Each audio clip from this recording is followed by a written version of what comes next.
e ambições que não conseguem atravessar a fronteira. E que há pouco tempo ostentava o título de cidade mais violenta do mundo.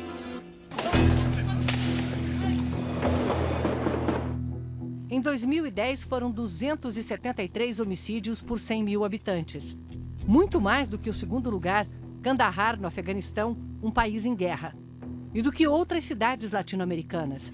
No mesmo ano, no Rio de Janeiro, foram menos de 35 homicídios por 100 mil. As imagens de brutalidade corriam o mundo.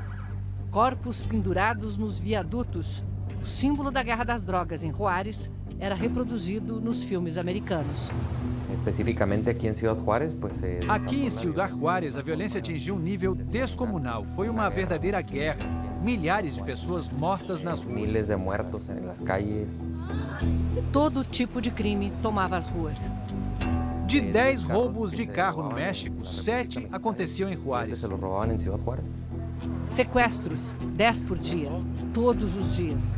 Não era necessário ter dinheiro para ser sequestrado. Não era necessário ter dinheiro. Eram sequestrados médicos, deputados, engenheiros, mães de família e até vendedores de hambúrguer. Vendedores de hamburguesas.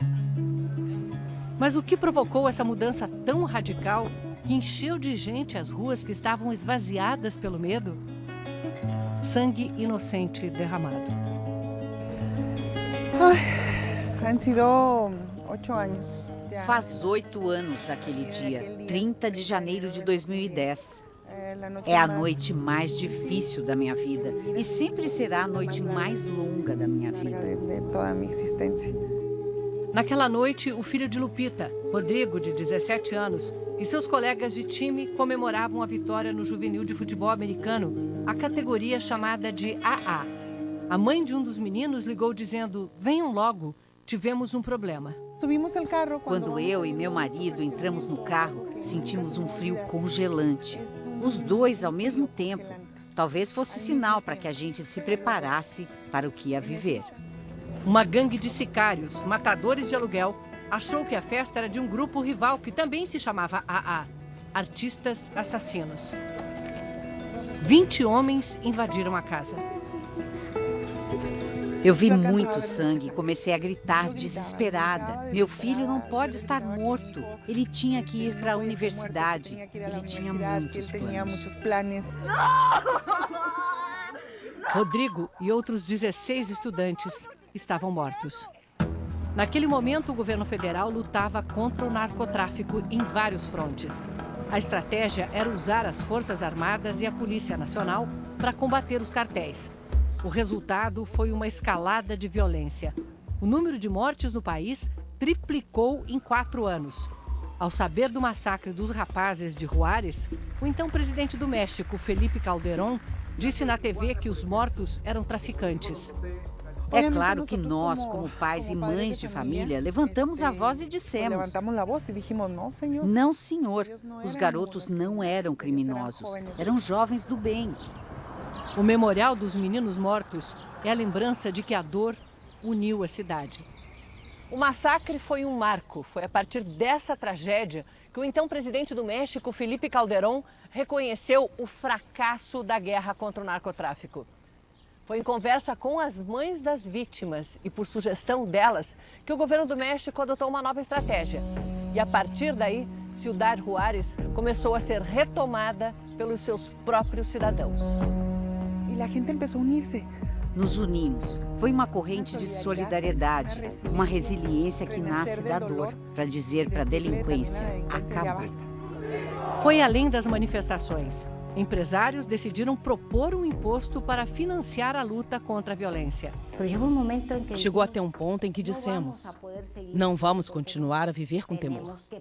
Temos que recuperar Juárez para os nossos cidadãos. Nossos filhos merecem, nossas futuras gerações e nós mesmos merecemos. Eles montaram um comitê de segurança que acompanha e mapeia todos os crimes na cidade. Sabendo onde a violência está concentrada, a polícia atua onde o trabalho dela é mais necessário. As estatísticas que antes não existiam revelaram um cenário devastador.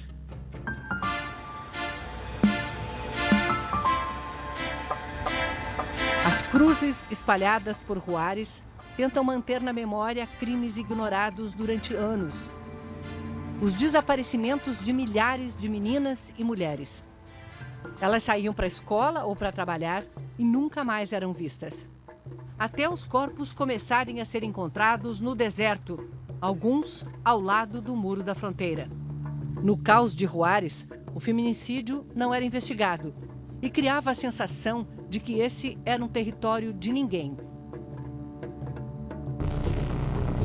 A maioria das desaparecidas tinha vindo para trabalhar nas maquiladoras, fábricas americanas que montam seus produtos aqui usando mão de obra que custa em média 1/5 do salário mínimo de lá. 13 parques industriais tipo Zona Livre ao longo da fronteira empregam 1 em cada 4 dos 1.400.000 habitantes. Em 2008, a crise econômica americana se tornou mais um fator de crescimento da violência. Sem compradores do outro lado da fronteira, muitas maquiladoras fecharam suas portas. De uma hora para outra, mais de 90.000 pessoas ficaram sem emprego. Isso justamente no momento em que 2 cartéis disputavam o controle da cidade de Juárez e do acesso das drogas aos Estados Unidos. Estava formada a tempestade perfeita.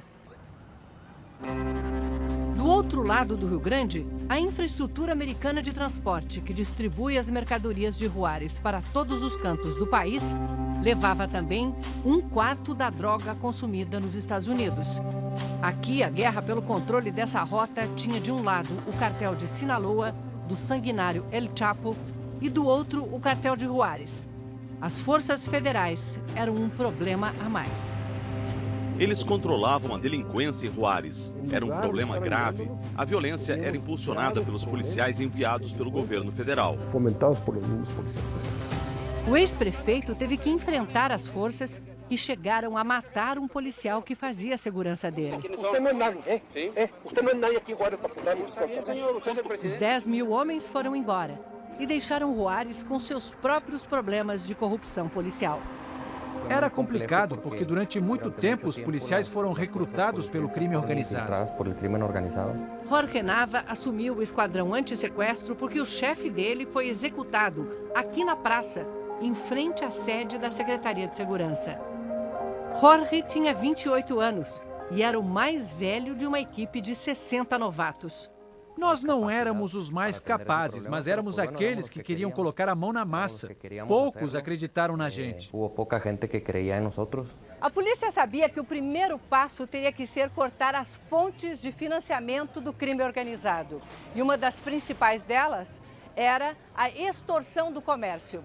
Não havia na cidade uma barraca de camelô, uma loja aberta na rua, um restaurante que não tivesse que pagar toda semana pela proteção do crime, ou seja, para não ser atacada pelos criminosos. Os comerciantes não viam alternativa. Tinha gente que perguntava, como que vocês empresários podem dar dinheiro ao crime organizado? E eu respondia, me diga, e como não pagamos, se no dia seguinte eles mandam um mensageiro e nos metem uma bala? Cristina, que ainda tem trauma dos dias que passou nas mãos de sequestradores, desconfiava da polícia. Não existia confiança nas autoridades para denunciar. A gente se escondia. A recuperação da confiança foi cortando na carne. Só a Polícia Municipal, que em Juárez faz o trabalho que no Brasil é desempenhado pelas PMs, teve 800 policiais presos ou afastados por corrupção. 1 em cada 3. Mas os policiais que ficaram foram valorizados. Os salários praticamente dobraram. Ganharam novos carros, armas, equipamentos e treinamento. E até um grande clube de campo exclusivo para os policiais e suas famílias. Um espaço para relaxar as tensões de famílias que veem muitos dos seus sendo mortos. Até atentado à bomba os policiais sofreram. Não pode haver Não dá para a sociedade exigir uma polícia competente, de primeiro mundo, se a gente paga eles como uma polícia de 4ª categoria, quando eles não têm atendimento médico, uma casa. Nem crédito no comércio eles tinham. Os vendedores diziam, você é policial? Então não vou te dar crédito. Se te matarem na rua, quem vai me pagar? Se te matam na calle, quem me vai pagar minha casa ou quem me vai pagar as coisas? A prefeitura garantiu até crédito habitacional. Bem treinados, os policiais são certificados pela comunidade. Com mais investigações, as prisões começaram a acontecer. Devolvemos a eles o orgulho de ser policiais. O governo federal investiu o equivalente a R$1 bilhão nos bairros pobres. Ruas asfaltadas, iluminadas, bibliotecas, centros comunitários, quadras de esporte, creches. Assim como também a sua. Mantida pelos empresários, esta central recebe denúncias e dá apoio jurídico e psicológico de graça. O imposto voluntário também paga por projetos que colorem a cidade.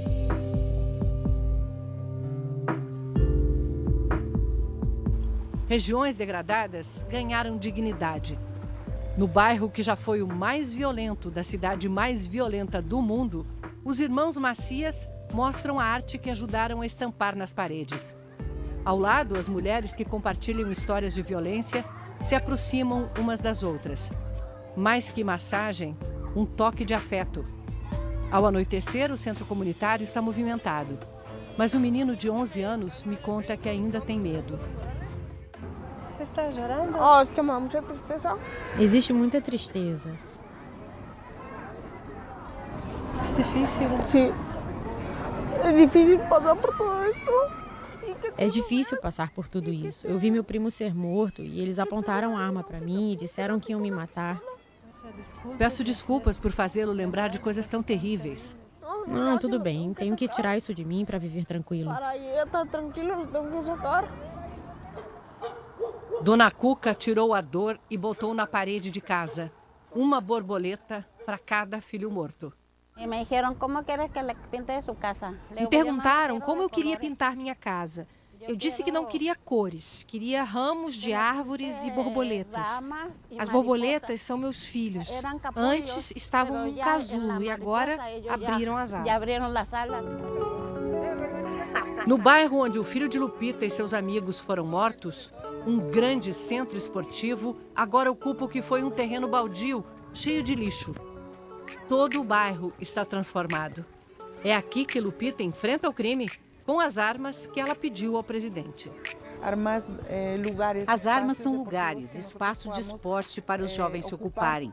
A delinquência organizada tirou meu filho de mim, mas hoje sou eu que tiro 1, 2, 3, 5, 10 garotos deles. Foi assim que Juárez conseguiu, em 5 anos, baixar o índice de homicídios de 273 para menos de 19. Nos últimos 2 anos, o índice voltou a subir junto com o resto do país. Mas a cidade ainda está bem longe do terror de 2010.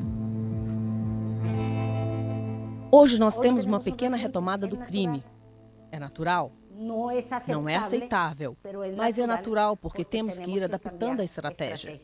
E qual é a estratégia mais forte? A médio e longo prazo. Prevenção.